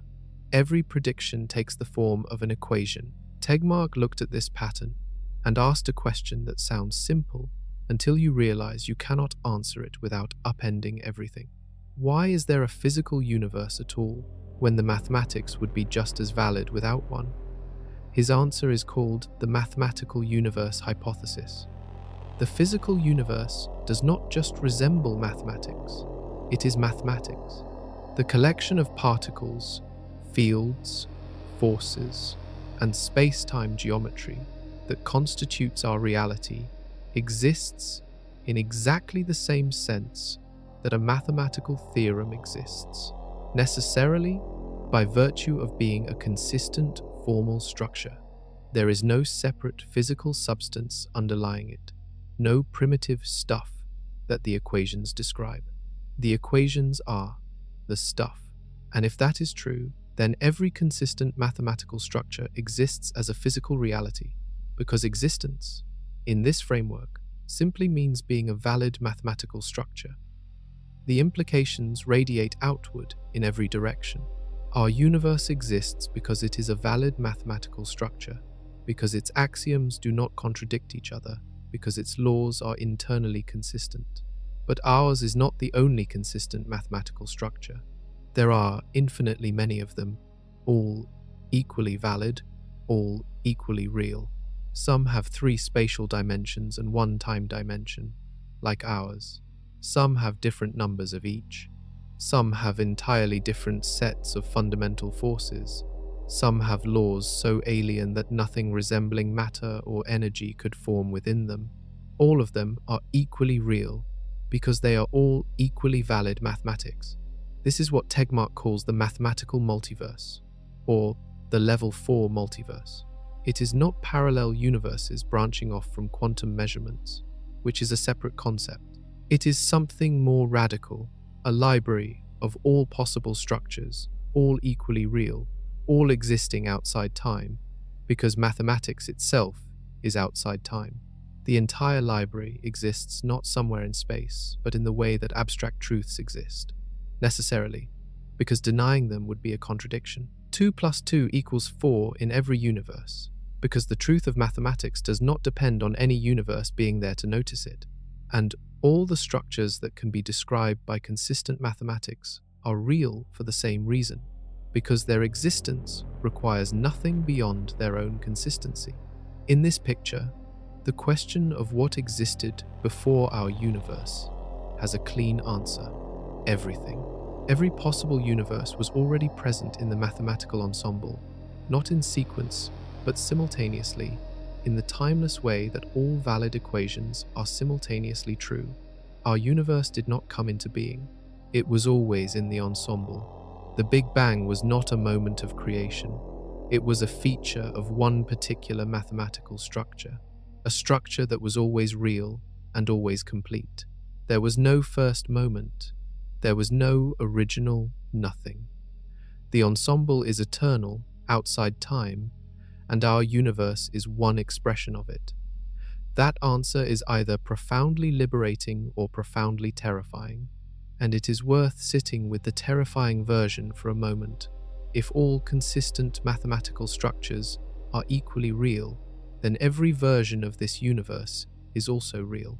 Every possible history, every possible arrangement of atoms, every consciousness that could ever arise from any configuration of matter in any universe with any set of physical laws, all of them exist with the same status as ours, because they are all valid structures in the ensemble.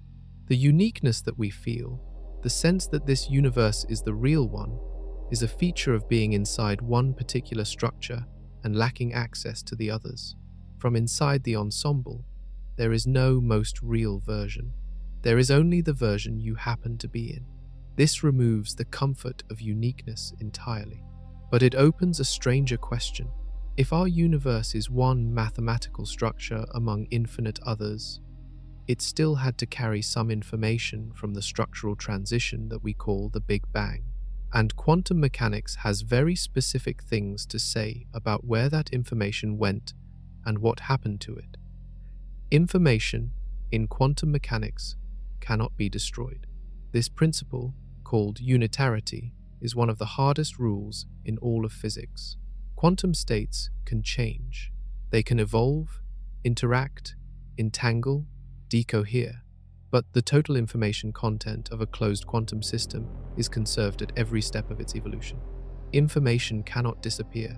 It can be scrambled so thoroughly that recovering it would require knowledge of the entire quantum state of the system. It can be distributed across entanglement networks of incomprehensible complexity, but it is always there, encoded somewhere in the correlations, waiting to be read if you had access to every particle in the system at once.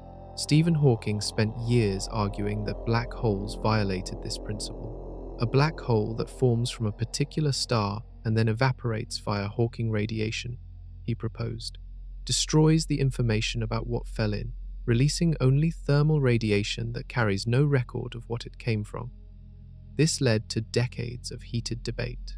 The current consensus, driven by the work of physicists, including Juan Maldacena, and more recently the ideas surrounding the island formula, is that Hawking was wrong.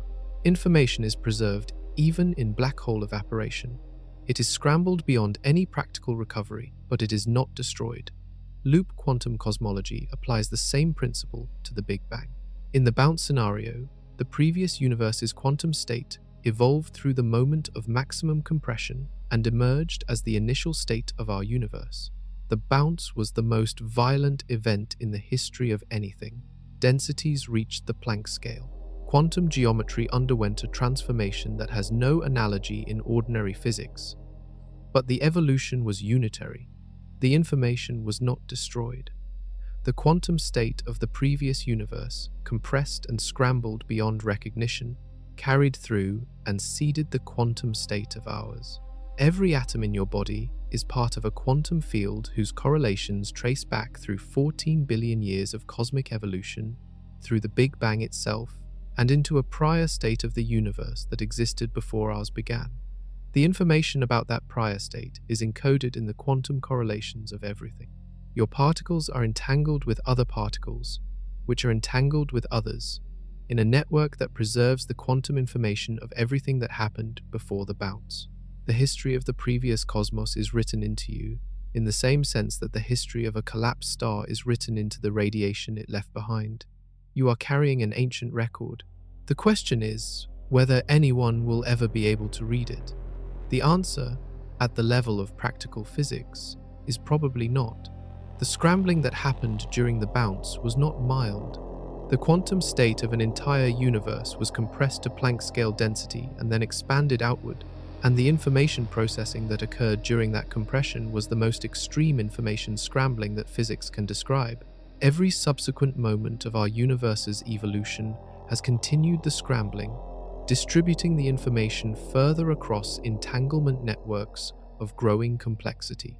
Recovering the original encoding would require a measurement of every quantum degree of freedom in the observable universe, which would require an apparatus larger than the universe itself. It is the same reason you cannot reconstruct a library from the smoke of its burning. The atoms in the smoke carry, in principle, the information about every page that burned. The physical process of combustion is reversible in principle. The information is there, distributed across the positions and velocities of every particle in the smoke, every photon that scattered off the flames, every disturbance in the air. The book is still there, in some physical sense, but reading it would require tracking every particle in the room, which is not possible, not in practice. and barely conceivable in principle. Your atoms carry the record of the universe before ours. The quantum correlations that constitute you include, buried in their depths, the echo of a prior cosmos. The information is preserved. It is simply scrambled beyond any conceivable reconstruction. You are swimming in ancient history, encoded at a level below anything we can directly access, present in the structure of matter itself, but completely illegible to any instrument that could ever be built. This makes the cosmic background radiation anomalies feel different.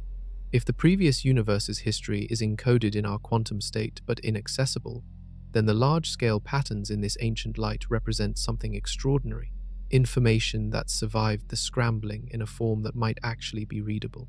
Most of the record is gone, in practical terms, but some patterns, large enough and robust enough to survive the transition, might have made it through in a form that a telescope can see. And when you look at what the data actually shows, the case becomes difficult to dismiss. The cosmic microwave background should, according to the standard model, look statistically uniform. Fluctuations should be random in every direction, following a Gaussian distribution with no preferred axis, no clustering of anomalies, no large-scale asymmetries that the standard model of inflation cannot explain. When cosmologists mapped it with the Wilkinson microwave anisotropy probe satellite and then with Planck, they expected to see exactly that, a nearly uniform sky of ancient light with random small variations, a featureless canvas supporting the standard picture. What they actually saw was something more interesting. The low-frequency fluctuations, the largest scale variations in the cosmic microwave background temperature, were weaker than the standard model predicted. This is the low quadrupole problem, and it has been sitting in the data since the 1990s. On one side of the sky, temperature fluctuations were slightly larger than on the other side, a feature called the power asymmetry, which the standard model offers no good explanation for. A cold region, colder than the surrounding sky by a small but statistically significant amount, sat in the southern sky, a feature now called the cold spot, which remains unexplained after decades of scrutiny. And in the data from Penrose's analysis, concentric rings of slightly lower temperature variance clustered in ways that, if real, would represent the gravitational echoes of black hole mergers from a previous cosmic aeon. Each of these features, taken individually, can be argued away. Statistical fluctuations in a finite sample will sometimes produce patterns. The universe is large and complex, and some anomalies are expected. A sufficiently large dataset will contain outliers that look significant but are not. The question is, what to make of the fact that the anomalies do not scatter randomly across the sky. They cluster. Several point in the same direction. The cold spot overlaps with the region of power asymmetry. The quadrupole and octopole modes, the two lowest frequency oscillation patterns in the cosmic background radiation, are aligned with each other in a way that should happen by chance roughly one time in 1,000. If all of these features are statistical accidents, that is itself a remarkable coincidence. The probability of this particular set of anomalies appearing together by chance in the same region of sky, aligned with each other, is not overwhelming, but it is uncomfortable. The standard model has no mechanism that would produce them together. They are not explained. They are not predicted. They are simply there, persistent across multiple independent satellite missions, confirmed in data separated by a decade and produced by completely different instruments. The universe should not look quite like this. That sentence is not alarmism. It is the measured assessment of cosmologists who have spent careers working through every alternative explanation available to them. This ancient light looks like a map that was drawn on top of a previous map that was not fully erased. Whether the previous map was physics from before our universe, a statistical accident in our own, or a systematic effect no one has yet identified, the fact that it looks this way is a problem that the standard model has not solved and may not be able to solve without reaching before the Big Bang for the answer. That reach before the Big Bang leads somewhere most scientists are reluctant to go, because the logical destination has no flaw. The question of what caused our universe leads to a previous universe. The question of what caused that one leads to another before it. If there is a bounce, if there is a cyclic cosmology, if universes spawn other universes through the dynamics of inflation, then every universe has a parent, and every parent had a parent before it. The chain extends backward, and unlike a finite genealogy, there is no ancestor that had no parent. Every link requires a prior link. The sequence is not just long, it is infinite. There is no first universe, no original moment of creation, no initial state from which everything else descended. This is the most unsettling version of the before question, because it dissolves the question entirely by removing the premise behind it. The question, why does something exist rather than nothing, assumes that nothing was the default and existence needs a special explanation. But if the chain of universes is infinite in both directions, there was never nothing. Existence has simply always been the condition of reality, not something that appeared at a starting point, but something that has always been the case, because there was never a moment when it was not. Nothing in this picture is not a prior state. It is a state that was never reached and never will be. Most human intuitions about causation break down here, because they are built on the assumption that chains of cause and effect have a beginning. In everyday experience, every cause had a prior cause, but eventually you expect to reach a bedrock level, some uncaused thing that started the chain. The infinite cosmological chain denies that bedrock exists. Every cause is itself an effect. Every universe is the product of a prior universe. The regress does not terminate. It simply continues backward through configurations of reality that no human mind has ever had access to, through epochs separated by quantum bounces and cosmic transitions, each one carrying the compressed and scrambled information of everything that came before it. The reason this matters is not just philosophical. An infinite chain with no beginning means that the physical constants of our universe have no ultimate derivation, no first principles reason. They must be exactly what they are. They are inherited, and the chain of inheritance has no starting point. That inheritance, from a universe that inherited from a prior universe, in an unbroken line stretching to infinity, is the thing that determines whether stars form, whether atoms are stable, whether chemistry works, whether life is possible. Everything you know, everything you are, is downstream of a dice roll in a game that started infinitely long ago and has never had a first move. The constants themselves are the next thread to pull, and what unravels when you pull it changes what it means to be conscious in this universe. In almost every serious pre-Big Bang scenario, the physical constants that define the laws of nature in our universe are not inevitable. They are contingent. The standard model of particle physics contains roughly 20 constants, values like the mass of the electron, the strength of the electromagnetic force, the cosmological constant, that must be measured experimentally because the theory itself does not predict them. They are inputs to the theory, not outputs. Physics cannot derive them from first principles.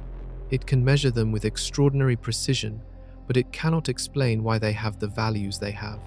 In bouncing cosmologies, in ekpyrotic models, in inflationary eternal inflation, the physical constants of a universe are determined in part by the conditions from which that universe emerged. In the bounce scenario, the quantum state at the transition point, compressed from the prior universe, determines the initial conditions of the new one, and those initial conditions influence which configuration of fundamental fields settles into which vacuum state, and the vacuum state determines the constants. The constants are not chosen from a blank slate. They are shaped by what came before. They are inherited properties, the way a biological trait is inherited, carrying the imprint of a lineage that stretches backward. In eternal inflation, this inheritance happens differently. Inflation produces a fractal structure of regions, each with slightly different vacuum states, each with slightly different physical constants, each constituting a separate pocket universe that can never communicate with the others. The constants in our pocket were set when our region of inflation ended, determined by which vacuum state the inflaton field settled into. That settling was a quantum event, probabilistic rather than determined, with the outcome depending on the quantum fluctuations at the end of inflation, and those fluctuations were themselves shaped by the state of the field before inflation began. Our electron has the mass it has because of a quantum fluctuation in a field that existed before our universe. The strength of gravity in our universe was set by conditions that predate the Big Bang. The cosmological constant, that extraordinarily fine-tuned number whose value determines whether the universe expands, collapses, or continues in an accelerating expansion, was inherited from the dynamics of a prior state of reality. These are not poetic suggestions. They are the structural predictions of the leading models of early universe cosmology. What this means for consciousness is the part that physicists tend to mention carefully and quickly move past. The carbon atom requires nuclear physics that only works because the strong force has the strength it has. The stability of molecules requires electromagnetism that only works because the fine structure constant falls in a narrow range.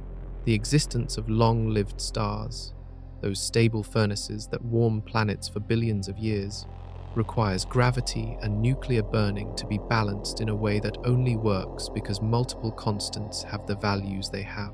Change any of them significantly, and chemistry fails, or stars burn out in millions of years instead of billions, or atoms do not form, or space-time itself is unstable. Consciousness is a downstream product of those constants.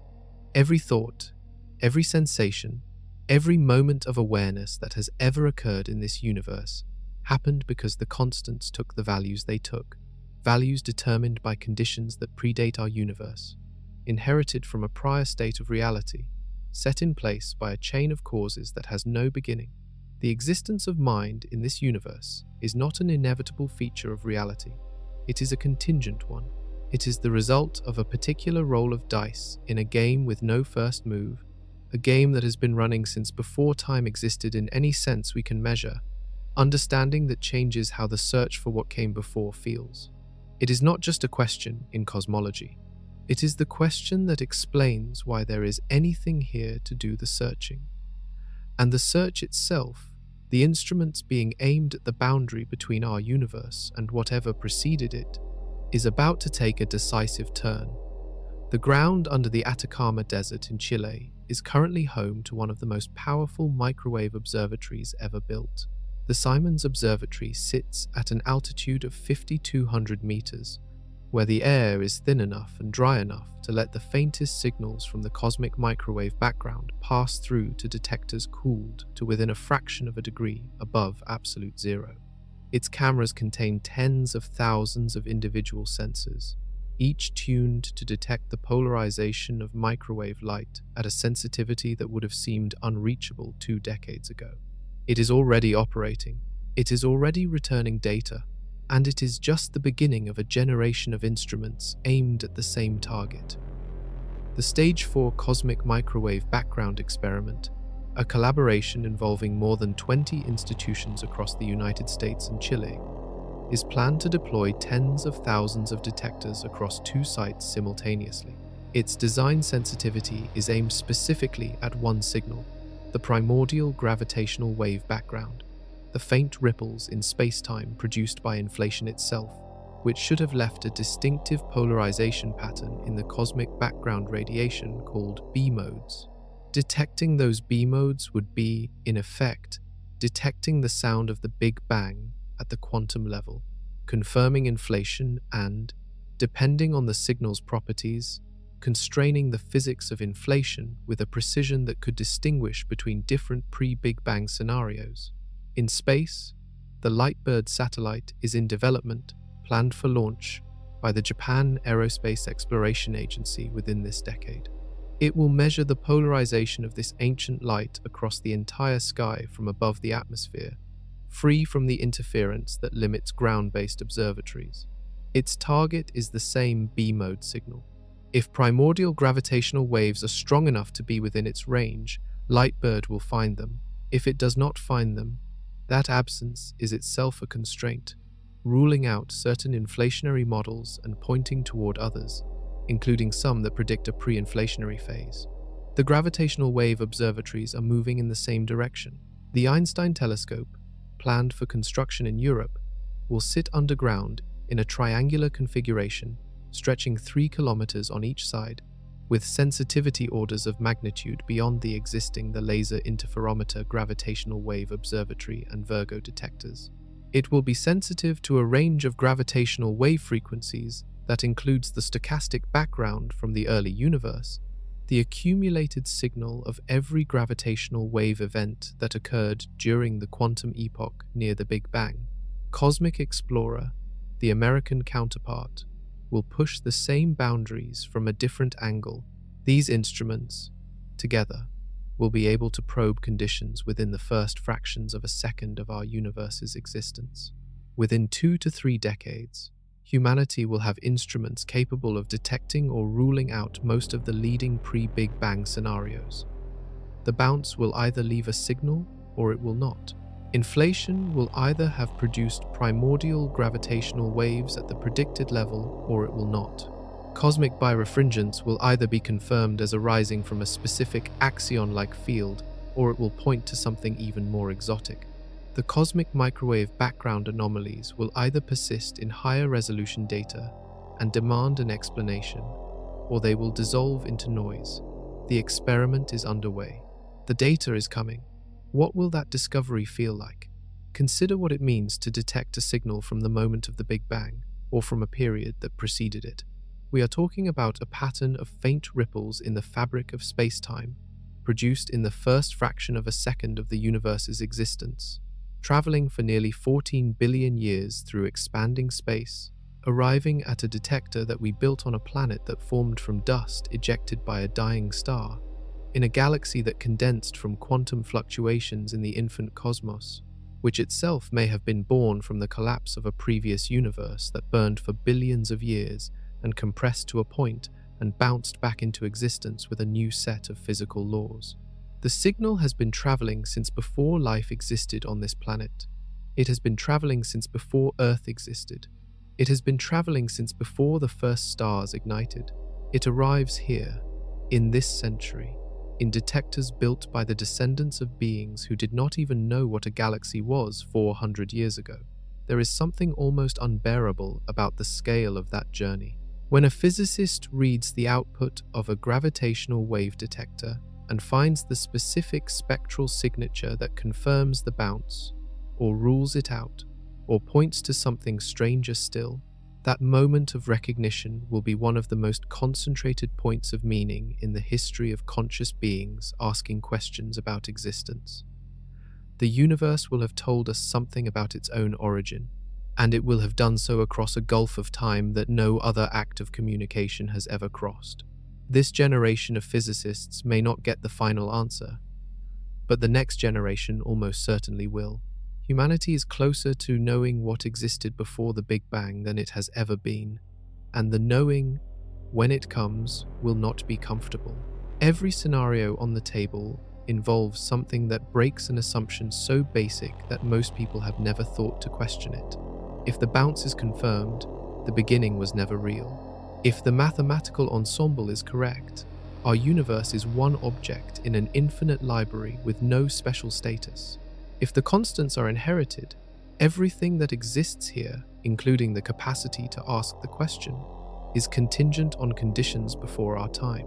There is no scenario in which the answer is simple, and there is no scenario in which the answer leaves the universe feeling as solid as it did before the question was asked. The last generation that did not know what came before the Big Bang may be standing on the Earth right now, watching their instruments run, waiting for the data to come in. The answer is forming in the numbers, and what the numbers are suggesting, across every line of evidence, is something that the oldest light in the universe has been trying to say since the first telescope was pointed at the sky. Something had already happened before the beginning. The cosmic microwave background is the oldest light the universe can show us. It was released 380,000 years after the Big Bang, when the universe cooled enough for electrons and protons to combine into hydrogen, and the universe became transparent for the first time. Before that moment, light could not travel freely. The universe was opaque, a hot, dense plasma through which photons bounced endlessly without escaping. When transparency arrived, every photon that had been trapped in that plasma was released at once, streaming outward in every direction, carrying the temperature and polarization of the moment of their release. That light has been traveling ever since. We receive it now as microwave radiation arriving equally from every direction, a faint but perfectly preserved snapshot of the infant universe. That snapshot should be almost perfectly smooth. The fluctuations in it should be small, random, and statistically uniform. The standard model of inflation predicts their size and distribution with enormous precision, and for the most part, the cosmic background radiation matches those predictions with breathtaking accuracy, confirming inflation and the hot Big Bang in exquisite detail. But the anomalies are there, the ones this investigation has been circling since its beginning: the low power at large angular scales, the asymmetry between hemispheres, the cold spot in the southern sky, the aligned low-frequency modes pointing in the direction physicists now call the axis of evil, a name that emerged from the discomfort the alignment caused when it was first confirmed. Those anomalies were there, in the first full sky map from the Wilkinson Microwave Anisotropy Probe. They were there in the Planck data, confirmed at higher resolution with better instruments. They persist, and now, in the polarization data, the cosmic birefringence signal persists too. The oldest light in the universe has markings on it that the standard model did not put there, markings that multiple independent analyses have confirmed, markings that point, with varying degrees of certainty, toward physics that operated before or during the earliest moments of our cosmic history. The rings that Roger Penrose found are the most specific claim of all. If they are real, they are not a statistical fluctuation or an anomaly in a distribution. They are a physical signal with a specific origin, the merger of supermassive black holes in a previous cosmic aeon, an aeon that ended in a conformal transition and gave rise to our Big Bang, with the gravitational shock waves from those mergers traveling through the transition and leaving a faint, low-contrast ring pattern pressed into the temperature map of this ancient light. Penrose's team found those rings. Multiple other teams have found them too. Whether they arise from the mechanism he proposes or from some other physics, the concentric circles are there in the data, waiting to be explained by a theory that currently does not exist within the standard model. Everything that has been uncovered over the course of this investigation points in the same direction. The bounce preserves quantum information from a prior universe. The birefringence signal points to a field from before inflation. The cosmic microwave background anomalies cluster in ways that make statistical dismissal uncomfortable. The Wheeler-DeWitt equation places the entire history of our universe inside a timeless mathematical structure that does not have a beginning in any sense we can cleanly define. Penrose's rings suggest a universe before ours, with its own black holes, its own structure, its own history, extending back through eons. The Big Bang was a door. That sentence is not metaphor. It is the structural implication of the best current physics. A door is a transition between two states of the same reality. It is not a creation from nothing. It is a passage. What passed through it was the compressed, scrambled, quantum-encoded history of whatever existed before, reorganizing itself on the other side into the expanding universe that produced our star, our world, us. The universe was not new when it arrived on this side of the door. It carried age in its quantum state, in the inherited values of its physical constants, in the polarization angle of every photon in the sky, in the faint rings of a previous universe's final convulsions pressed into the oldest light we can see. Age was there from the first moment, hidden in the initial conditions, encoded beyond practical reading, but physically present and physically real. We have been living in a universe with a history older than itself. The instruments looking for that history are running now, returning data now, asking the question with more precision and more sensitivity than any instrument before them. The answer is forming. And whether it confirms the bounce, or the conformal cyclic cosmology, or the eternal inflation landscape, or the mathematical ensemble, the answer will say the same thing in different mathematical language. There was no beginning. There is no first cause. Existence simply is, as it has always been, transforming and continuing in an unbroken chain that reaches back beyond any horizon we will ever be able to cross. Somewhere in the microwave glow that surrounds our world in every direction, written in polarization angles and temperature differences, too subtle for any human eye to see, is the record of a universe that ended by becoming ours. The writing is there. We are only now learning to read it. And what it says, the longer and more carefully we look, is more ancient, more strange, and more vertiginous than any origin story our civilization has ever told about itself.